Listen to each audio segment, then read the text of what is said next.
Praise God, హల్లెలూయా. See world machine subscribers అందరికి కూడా ప్రభు అయినటువంటి యేసుక్రీస్తు నామంలో వందనాలు తెలియజేస్తాం. ఈరోజు ఒక చిన్న వాక్యాన్ని చూసుకుందాం. కీర్తనలు 1వ అధ్యాయము 3వ వచనంలో, అతడు చేయనిదంతయు సఫలమగును, అతడు చేయనిదంతయు సఫలమగును. దేవా నీకు వందనాలు. ఈ వాక్యం ద్వారా నాతో మా అందరితో కూడా మీరు సూటిగా మాట్లాడమని నజరేయుడైన యేసుక్రీస్తు నామములో అడుగుచున్నాం తండ్రి, ఆమేన్. ప్రియమైన దేవుని బిడ్డలారా, బైబిల్లో అతడు చేయనిదంతయు సఫలమగును అని రాయబడి. మనం ఎన్నో ప్రయత్నాలు చేస్తూ ఉంటాం, కానీ వాటిలో విఫలం అయిపోతూ ఉంటాం. వ్యాపారం చేస్తాం, నష్టం వస్తుంది. వ్యవసాయం చేస్తాం, నష్టం వస్తుంది. ఉద్యోగం వచ్చినట్లే ఉంటుంది కానీ అది రాదు. ఇలా ఎందుకు మన జీవితంలో జరుగుతుంది? కానీ బైబిల్లో ఉన్నటువంటి వ్యక్తి అతడు చేస్తున్నదంతా కూడా ఎందుకు సఫలం అవుతుంది, మనకి వారికి ఉన్న తేడా ఏమిటి అని మనం ఆలోచన చేస్తే, కీర్తనలు 1వ అధ్యాయంలోనే ఒక మాట ఉంటుంది. ఏమిటంటే, దుష్టుల ఆలోచన చొప్పున నడువక. ఈరోజు ఈ వాక్యం వింటున్నటువంటి ఈ సమయంలో నీవు ఎవరి ఆలోచనలు తీసుకుంటున్నావు? దేవుని ఆలోచనలు తీసుకుంటున్నావా? మనుషుల యొక్క ఆలోచనలు తీసుకుంటున్నావా? మనుషుల యొక్క ఆలోచనలు మనకి నష్టాన్ని కలగజేస్తాయి. దేవుని యొక్క ఆలోచనలు మనల్ని ఉన్నతమైన స్థానానికి తీసుకువెళ్తాయి. దావీదు జీవితంలో ఎక్కడో గొర్రెలు కాసుకునేటటువంటి ఒక వ్యక్తి, చాలా చిన్న మంద కలిగినటువంటి వ్యక్తి.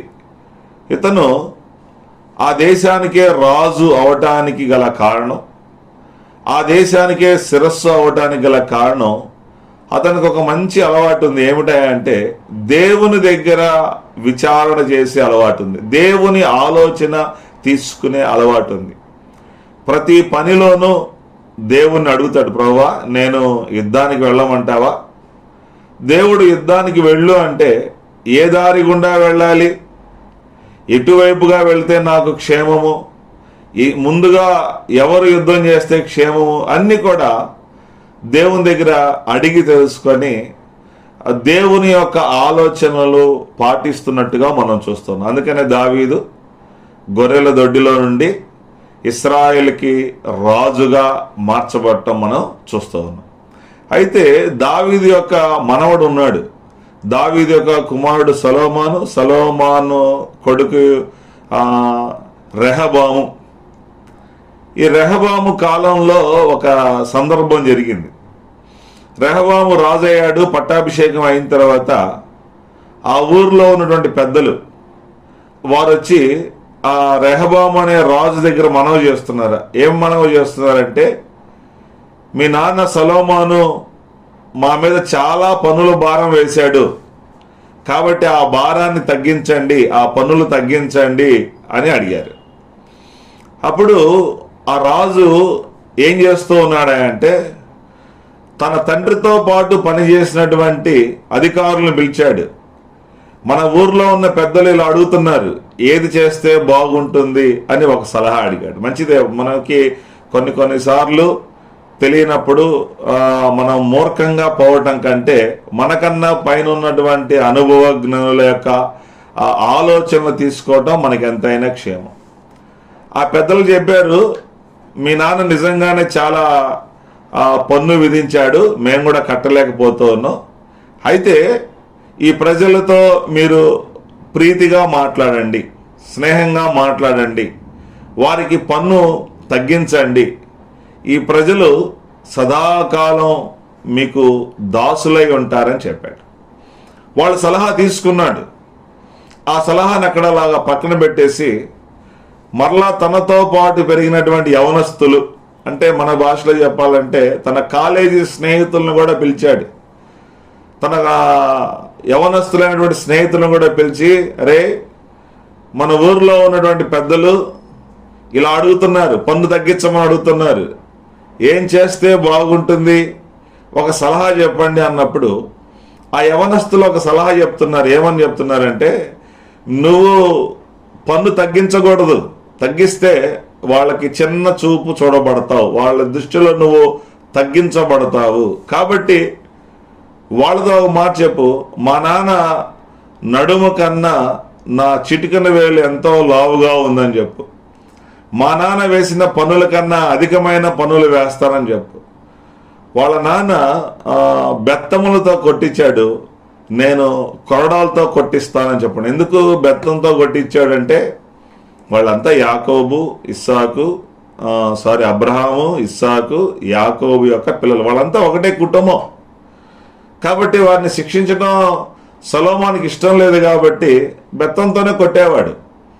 కానీ యెరోబాము అంటున్నాడు, నేను కొరడాలతో కొట్టిస్తాను, చెముకులతో కొట్టిస్తాను అని ఆలోచన చేస్తూ ఉన్నాడు. 3 దినాలు అయిన తర్వాత ఆ పెద్దలు వచ్చారు. ఆ పెద్దలు వచ్చినప్పుడు వాళ్ళతో చెప్తున్నాడు, మా నాన్న నడుము కన్నా నా చిటికెన వేలే చాలా లావుగా ఉంటుంది, కాబట్టి నేను పన్నులు తగ్గించను అన్నప్పుడు ఆ పెద్దలంతా కలిసి ఆలోచన చేశారు. ఏమని ఆలోచన చేశారంటే, ఇంకా నీవు రాజుగా మాకు ఉండాల్సిన అవసరం లేదు. కాబట్టి యోధావారిని పిలిచారు. యోధావారితో అంటున్నారు, మీరు ఇక మీ రాజుని మీరు ఏలుకోండి, మేము ఇంకా ఇతను మాకు రాజుగా ఉండాల్సిన అవసరం లేదని.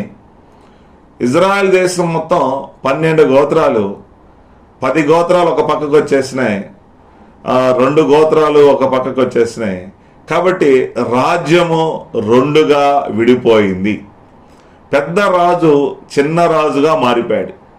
పెద్ద సైన్యం కలిగినటువంటి రాజు చిన్న సైన్యంగా మారిపోయాడు.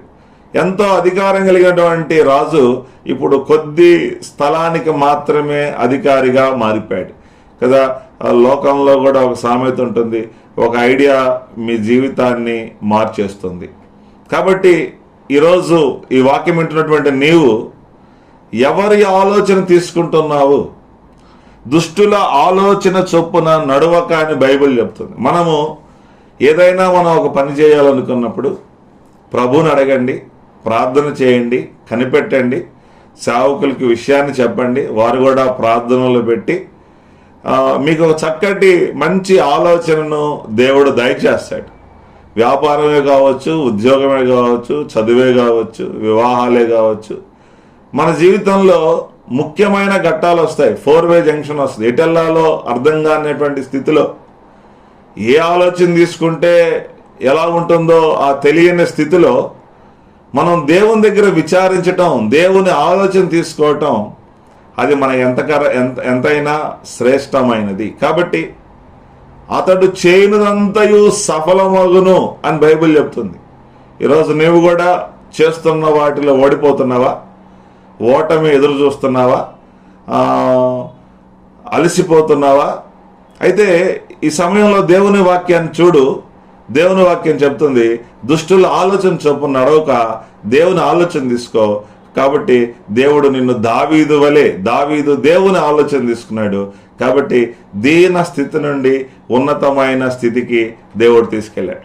దేవుని వాగ్దానం చెప్తుంది, దీనులను దరిద్రులను పెంట కుప్పల మీద నుంచి లేవనెత్తి అధికారులతో కూర్చుండబెట్టగలనటువంటి దేవుడు. ఈ వాక్యం వింటున్నటువంటి ప్రియ సహోదరులారా, ఇప్పటి వరకు నువ్వు ఎవరు ఆలోచన తీసుకున్నావో నాకు తెలియదు, కానీ ఇక నుంచి అయినా ఒక తీర్మానం చేసుకొని దేవుని ఆలోచన తీసుకో. దేవుడు నిన్ను ఖచ్చితంగా దీవించునుగాక. ప్రార్థన చేసుకుందాం. దేవాన్ని కొందనాలు మరి ఈ లైవ్ ఇవ్వటానికి మీరు సహాయం చేశారు. వింటున్నటువంటి బిడ్డలందరినీ కూడా మీరు దీవించండి. వారందరూ కూడా మీ ఆలోచన చొప్పున నడవటానికి సహాయం చేయండి. వారు చేస్తున్నదంతా కూడా సఫలమవటానికి మీరు సహాయం చేయమని నజరేయుడైన యేసుక్రీస్తు నామములో అడుగుచున్నాం తండ్రి. ఆమేన్. వందనాలు.